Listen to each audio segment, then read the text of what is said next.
Yung teacher ang gumagawa ng trabaho para ma-improve po yung kakayahan ng mga anak natin. Pati din po kayo ay katuwang po. So thank you so much po. And congratulations po. Ayan, thank you so much. And for reminders po, bukas wala na po ng pasok. Ang balik na lang po natin is 23 po ng umaga. As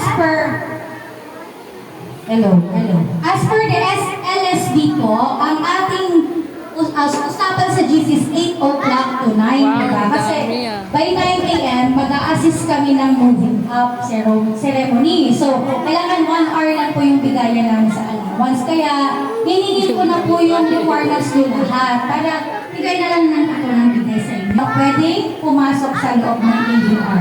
Okay? Para hindi po tayo crowded. Kung may kasama po kayo, pwede silang magtantay sa labas po.